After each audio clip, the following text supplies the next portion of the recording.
Good afternoon. I get a laugh for good afternoon. Is it my shirt? Is it my shirt? Let's think for a second about how Harvey Weinstein exercised power. So it was very command and control. He hoarded up this power. It was like a currency he could spend down at his choosing. He could greenlight films. He could start and stop career. He could hold down rumors. And then think about how differently the Me Too movement exercised its power. It began with an activist called Tarana Burke, and at the end of last year, spread all around the world, using power in a very different way. Power not as a currency held by one person and hoarded up, but power as a current, something that flowed around the world, and it got stronger as every woman stepped forward to strengthen the whole movement with her own testimony. Me Too as a movement even changed and adapted as it went around the world. When it got to France, it shifted from being Me Too to being Renounce Your Pig, which is very French. And think now about the doctors in our world. Think typically this is a prescription you'll see here from a doctor. We think about how the doctors often operated in our world. They would hand down their medication, they would write down their illegible scripts, they would have all of the information themselves, and we as patients would just absorb what we were told year after year after year. And think how different that is to a platform like Patients Like Me. So Patients Like Me, I learned about last year through a woman called Letitia Brown James. And Letitia, her whole life had suffered from epilepsy. And it was actually so bad that she said she feared her wedding day. And she feared her wedding day because she was worried she wouldn't get through her wedding day without having a seizure. And year after year, her doctor simply handed down medication after medication. And in desperation, she found Patients Like Me. And Patients Like Me is a 500,000 person strong community. It's a closed community where people openly share their health data with one another so that they can support people. So if you, for example, had kidney disease in Pittsburgh in 2010, you'd be able to find everybody else who had had kidney disease in Pittsburgh in 2010. And it creates this amazing peer community around people who are suffering from diseases. So Letitia comes onto Patients Like Me, and she finds a survey put together by patients which suggests that 80% of people who have had this one particular surgery have actually seen very positive outcomes. So she goes back to her doctor. She says to her doctor, "Why have you never told me about this?" He kind of ums and he ahs. And she fires her doctor and says, "I've got to find another doctor." She finds another doctor, and then 8 years later today, she's happily married and hasn't had a seizure since. And she has become now an advocate for other patients on Patients Like Me and spends all of her time fostering this community of patients around their own agency and health. Third story, and a sobering one. The girl here is called Aqsa Mahmood. She was a Scottish schoolgirl. She grew up in Scotland. She went to good schools. She loved Harry Potter. She was described as somebody who wouldn't be able to find her way into the center of Glasgow on the bus on her own. And then one day she simply disappears. 3 days later, she calls her parents, and she's on the border heading into Syria, and she has made jihad and become a member of ISIS. But her story doesn't then stop. Once she reaches Syria, she becomes one of the most effective recruiters for ISIS. She creates, and this is a very sobering phrase, a girl-to-girl network of girls around the world who she connects around ISIS's ideology. She has this amazing Tumblr page, which looks like any teenage girl's Tumblr page from a distance, but it has all of these tips for what you want to do if you want to make jihad, and she starts to connect with these girls around the world who make the same journey that she did. And at the same time, Aqsa Mahmood is creating this girls-girl network. The US State Department is trying to counter ISIS's ideas. The first thing they do is they drop cartoons out of the back of bombers flying over Syria and Iraq. This is a tactic first used in the First World War. So these cartoons fall down, they show how grisly life will be if you embrace ISIS. This does not prove to be successful, so they shift to Twitter. And this is their effort. This is their effort here. This is their effort. This is their effort at a Twitter account to dissuade potential jihadis. It says, "Think again, turn away," in English. And then it has the seal of the State Department so as to dissuade people from joining ISIS. Of course, this doesn't work either.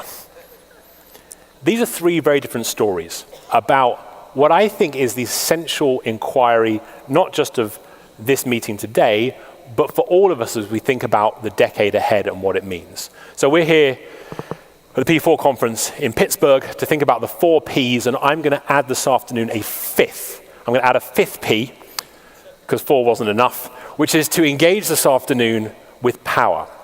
So often we get stuck in this conversation about how technology is changing, but I think the conversation we really need to get to is this conversation is how power is changing and what that means.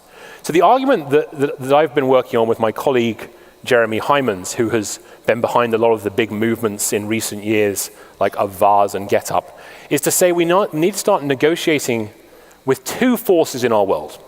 The first we know quite well is the old power world. So this is where power was held by few.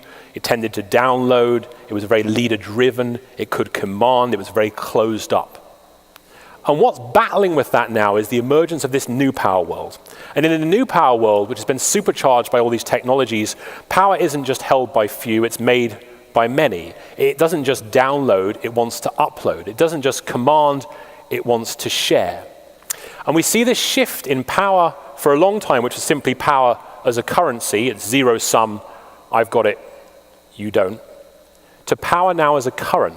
The people who can shift power in the direction of the outcomes they want are coming out on top. So think for a moment about this idea, about my core argument, which is this, that this new power, this ability to harness the energy of the connected crowd, if you are able to do that, you are likely to come out on top. Just look quickly across the world now. Think about the unexpected victories of Trump or Obama. Think about these amazing movements like Me Too or Never Again.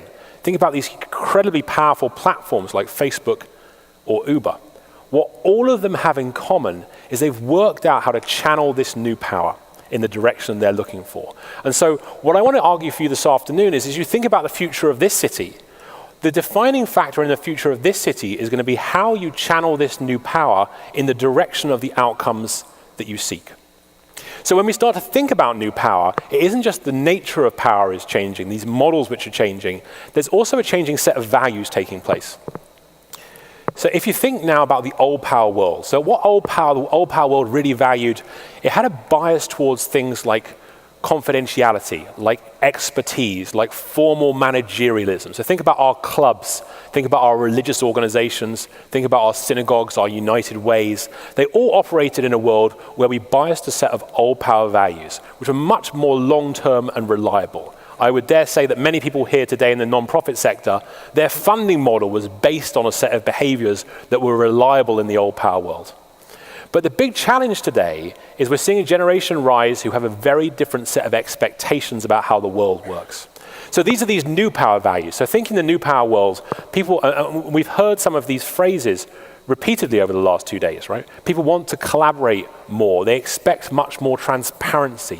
They want to be makers. They want to create things themselves. They don't simply want institutions to create them for them. And they're prepared to have these moments of much more short-term conditional affiliation. Think about the difference between the Women's March, for example, this amazing surge of new power, and some of the kind of more institutional moments that came before it. And I want to make an argument too today about these values, which is not to say that I want to argue today that old power values are worse than new power values. My job today isn't to tell you that new power is in and old power is out. In fact, I think there are some things in the old power world that are more important than ever. Let's spend just a moment on expertise. Think about expertise in the world now. We've never needed experts more. We've never needed people who know truth more, or who have peer-reviewed information more, or who have decades of experience more. Yet one of the great dangers is if we have a group of expertise who have all of that experience and all of that empirical evidence, and yet they can't negotiate a world of new power, then they're going to fall behind. We see right now the stakes at hand. You think about how well the anti-vaxxers are doing against the health officials. You think how well the climate deniers are doing against the climate scientists. These battles for ideas are being played out, and many of our experts aren't entering a world of new power in a powerful way. So how does this all add up in the bigger picture of things? Well, here's my core argument. for all of you, no matter what it is you do in the world, and certainly what we all do collectively here for Pittsburgh, which is the future is this battle for mobilization. Whoever mobilizes best, whoever gives people this agency best, are going to steer the crowd in the direction of the outcomes that they want. And when we began the kind of connected world, if you look back to those early internet pioneers, you remember what they said. They said it's going to be amazing. We'll be democratized. We'll be disintermediated. There'll be this kind of instant utopia where all this connectivity will lead to greater equity. That isn't how it played out. The most powerful people in the world today, I don't think anyone predicted this, are platforms and strongmen. So we have this world, all this participation, all of this new power, all of this engagement, and the two most powerful poles in our world are the hidden hands of the platforms, which are shaping our decisions every day, shaping our lives, shaping our elections, and the heavy hand of the strongman. All around the world, we see the strongman who was supposed to be cast back into the 20th century. We see the strongman re-emerging time and time again. So we have to ask ourselves this: why is it that platforms and strongmen are doing so well? What is it that they're getting so right? And I'd argue today that they're doing two things really, really well, and we need to learn from both. The first thing both the platforms and the strongmen are doing is they're giving people a sense of agency. Whatever your view on Donald Trump might be, and I could make a prediction in this room what that might be, whatever your view might be, there is no question that he gave his followers great amounts of agency. People felt very empowered by the message that he was allowing to them. They felt very released that they could do things in the world, they could make their points in the world, they could say the things they cared about. And along with agency, what platforms and strongmen also both do so well is create belonging. They make people feel like they are a part of something. So if I'm right that this future is a battle for mobilization, and if I'm right too that the way you get to mobilization is combining agency and belonging, what I wanted to do this afternoon was to give you some hopeful directions, to say, as we consider the big future, what I think is so exciting about this convening is you're asking big questions about the future. As we think about that big future, how might we create a world where all this participation ends up in a much more positive direction, that we can actually get out of the hands of the platforms and the strongmen and get into the hands of people everywhere. So I want to share now a couple of what I see as kind of inspiring examples of what might be possible next. And my hope is that might kickstart some ideas, some innovations in this room that take the conversation further. So let's begin with the economy. There's a good story which comes out of Austin, Texas about Uber. So Uber, here's Uber. Here's the Uber app in Austin. So Uber and Lyft fall out with the government in Austin. The reason they fall out is there's a big debate about fingerprinting. There had been various attacks on passengers, and so the government was trying to get people to fingerprint, and Uber and Lyft didn't really want to fingerprint. And everyone thought it would get resolved, and it didn't get resolved. And so one night, on a Friday, Uber and Lyft just switch off. They've gone, they've disappeared. So you have this whole city full of riders and drivers, and there's nothing there for them to do. And the week after that, a group of technologists, a group of government officials, a group of non-profit leaders all get together, actually a group which looked very similar to the population of this room. They got together and they hacked together this. Do you see the difference? No technical difference really of any kind. This is Ride Austin, which looks strikingly like Uber in its technology, but it behaves in a very, very different way. So what Ride Austin does is it takes the same kind of high-quality technology, but it embeds it with a greater humanity. So Ride Austin is a non-profit. It's set up so as you can get all of the money, goes directly to the drivers. You can tip the drivers, which at the time you couldn't do with Uber. You can round up your fee to support local charities. And then they start to do really interesting things. They start to say, well, look, wouldn't it be interesting if we put all of our data in the open so as it can help with public transport issues and we can learn from that? And wouldn't it be interesting too if we gave our drivers proper benefits? And wouldn't it be interesting, three, if we could ask those people in the richer parts of town to pay more to subsidize rides in the poorer part of town? So they create this whole model which looks, from a data perspective, exactly like Uber, but behaves in a human perspective in a much more communal way. I heard a speaker earlier talk about the difference between being data-driven and community-driven. And what Ride Austin does is it shifts from a data-driven app to a community-driven app. So idea number one is we need to start building more models where all of this new power actually starts to make communities much more powerful. Idea number 2 is around institutions. Now, institutions are having a very rough time of it right now. All of the data on institutions, many of which will be represented in this room, all of the data is that institutions are not faring well in this new power world. But I don't think that means they won't. So here are a couple of examples of institutions who I think are really getting something very right in the new power world. The first is a church in Denver, Colorado, called the House of Saints and Sinners. And so the churches, for those in this world will know, have suffered a lot with attendance, especially amongst younger people. But this church is full all the time, and especially full of a younger generation. And what's so different about this church is, imagine you're arriving there for the first time. You've never been to church before. You're walking in, you knock on the door. The very first time you attend that church, you are likely going to end up delivering the service. Because every service is not delivered by the preacher from on high, but it's delivered by a group of people who happen to have attended, who do the service themselves. And this isn't just a stunt once a year, this is the services every week of the year. Their most important services last year, the Ash Wednesday service, was led by someone who had never been to an Ash Wednesday service in their life before. And when we talked to the leader, the vicar who was in charge of this church, and said, why are you giving people so much agency? Why are you releasing so much control? She simply said this. She said, we have to trust people with our holy things. I thought it was a really quite a stark comment, right? We have to trust people with our holy things. So all of us as leaders of institutions, we all talk about participation a lot, but are we really able to trust people with our holy things? Do we hand over those things that are most meaningful for us as institutions and really let people engage with them? Second story is a woman called Audrey Tang in Taiwan, who comes out of government. So actually she begins as an activist. She's an activist and she sees government failing time and time again to engage with the citizenry. So she puts together this amazing project which actually allows citizens to engage in much more productive ways with the government. And she parlays that into office. She actually becomes a minister in the Taiwanese government to encourage participation. And she starts to make government itself much more participatory. So they have this big conflict with Uber. This is a story around the world, but they have this big conflict with Uber in Taiwan, and she works out a way of actually crowdsourcing the regulatory process of Uber. So everyone gets to have their say, the drivers, the riders, their competitors.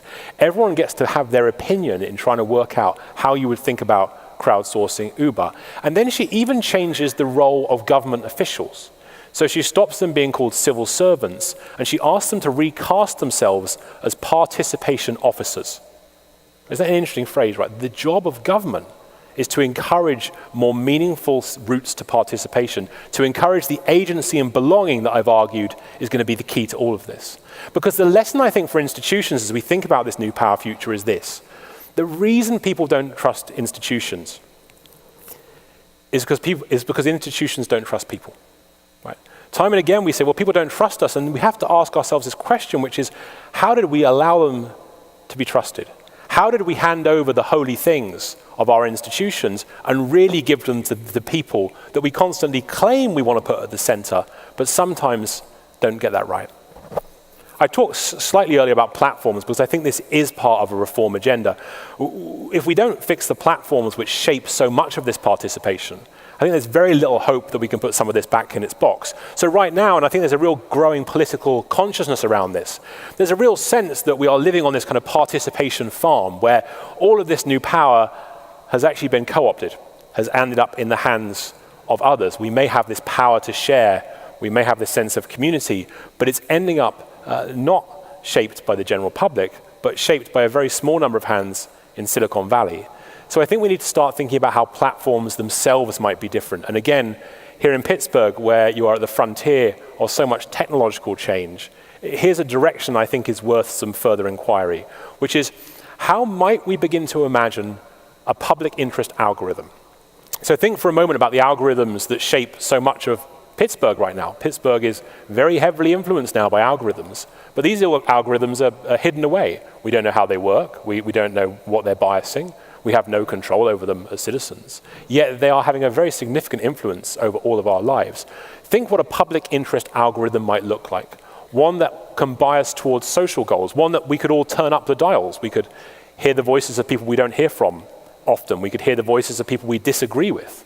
We could hear less from corporate advertisers and more from social causes that matter. Think what that world might begin to look like. And then finally, think about new power and work. So I've been struck recently, as I think we all have, by the kind of critique of millennials. Right? We've all had enough of millennials. They never pay attention. They're always on their phones. They always want promotions. Life's never good enough. Right? They won't just do one job. They want to be a marketing manager and a coder and an engineer and a part-time barista. They won't stay in their lanes, right? We have this kind of set of critique of millennials. And I think, let's be honest, some of them are very fair critiques. I see some head nodding in the middle of the room. Some of them are very fair. But I also think we need to consider this. There was a really interesting study done by MTV of what the generation after the millennials would want to be called. And they wanted to be called the founder generation. That was how they thought of themselves. They want to be founders. So what they're looking for, again, is a sense of agency, a sense of belonging. What founders get to do is be in charge. They get to have real control. They get to have this broad portfolio of skills. They get to feel fully invested. So we have this generation of people we often kind of pastiche in this kind of like ADD way. And actually, there's an argument we ought to do more to try and embrace that generation, because you have all of this impatience of these millennials, and our message to them is often, well, be patient, wait in line, wait for your turn. Yet they have this huge human capital they're bringing to the table. They have all of these ideas they want to engage with us. And I think one of the challenges this asks us all to think about is not how might the millennials change to fit in, but how might all of us change to get that agency and shift it in the right direction. And for an answer of someone who I think is doing this very well, let's now go to the Netherlands. So one of the most inspiring stories I heard about when putting together this book was the stories of Buurtzorg. And Buurtzorg are, it begins with the story of a nurse who's had enough. We've all felt this way. This nurse has had enough of being told what to do all the time, always being managed by bureaucracy, always being told off because you spent too much time with Mrs. Miggins. You had this kind of world where you had very little agency as a nurse, and actually nurses typically have quite low job satisfaction in many places. And so they start this whole new nursing arm, which operates completely differently. Small teams of 10 people go out into the field, they choose their own offices, they choose their own patients, they're in charge of all of the treatments being given to the patients that they have.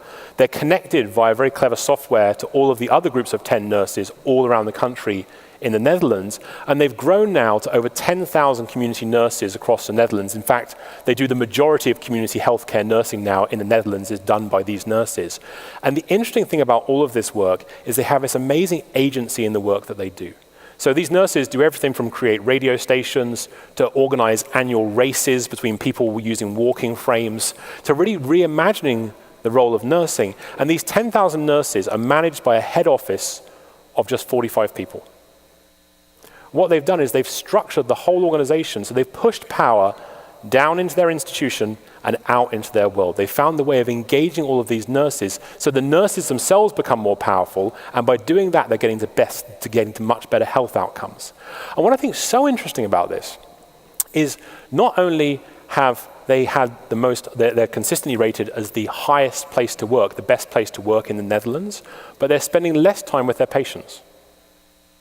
Right, counterintuitive, right? Why are they spending less time with their patients? The reason for that is because they're able to actually shift a lot of health back into communities. They're creating community bonds across the Netherlands. So we heard this story from one of the nurses who is a part of the Buurtzorg, that the neighbor 3 doors down is agreeing to stop by once a day and check on Mrs. Miggins. What you're doing is actually, by shifting power down into the network, you're actually strengthening all of these communal bonds. So as we think about all of this work, here's a framework which I wanted to kind of present to you as we start thinking about the work of P4 going forward, which is to say this, that as we think about participation, engaging in this new power world is a brand new set of skills. Right? It isn't simply an occasional Facebook Live event or eventually giving in to engage on Twitter. It's a set of skills that we can all learn to engage in. And the question for all of us to answer is, how have we invited people to participate in our work? How have we handed over our holy things and let other people grab them on their terms? Because the old power world that we were all used to really did these two things very well. It did comply very well, and it did consume very well. We often didn't ask much more of people than either was to take our product or our service or pay for what we did, or to fall in line with the message that we wanted in the world. But every institution and organization that I've covered today around the world, what they're doing is they're pushing people up this scale. They're encouraging people to shape things, to share things, to affiliate in different terms, to adapt things, to fund, to produce. They're pushing people up this participation scale, and by doing so, they're strengthening all of their society stronger. I want to finish by skipping through some slides, because I like to do that from time to time, and finish on New Power in Pittsburgh. So as you think about the future of Pittsburgh and all of the things that we've covered over the last couple of days and these first 4 Ps, I think one of the really interesting opportunities now, we've just begun this work, right? The book just came out. It's hitting a nerve, I think, around the world. People are really recognizing these themes are very alive. But no one has really grabbed this yet and said, okay, how is this going to influence the debate where we are? And as you think so boldly about Pittsburgh and you think with such optimism about Pittsburgh, I think one of the interesting questions is, how might you think about a Pittsburgh that is made by many? Right, made by many, that more people are engaged in the process of imagining this future. How might you build more participation into all of the work that you do? How might you ensure that when people are searching for agency and belonging, they turn to the institutions in this room for those things, and they turn away from those forces that will distract them otherwise? Those seem to me the big questions of our age, and I want to finish with a New Power proposal that I mentioned to Grant before I came on stage, and he very kindly thought was a good enough idea to propose to you, which is to say this. You all now have a copy of the New Power book, which is lovely to see. Please take it with you, because I'll be so heartbroken if at the end of the day I walk past and there are scores left on the tables. Here's what I wanted to propose as an experiment. This group, the people in the room today, let us, in a month's time, have a book club. So anyone who has read the book, anyone who enjoys the book over the next, read the book, and in a month's time, let's get together. We'll send out an invite to everybody, and get together and talk about what this work might mean to you and to Pittsburgh. Because ultimately, my work with New Power is to set ideas off into the world and then watch as they grow and develop. And I think it would be a fun experiment of collaboration and a good way of taking this conference forward if we join the very first New Power Pittsburgh Book Club, which will take place in 4 weeks' time. Thank you all for your attention today. Congratulations on your work.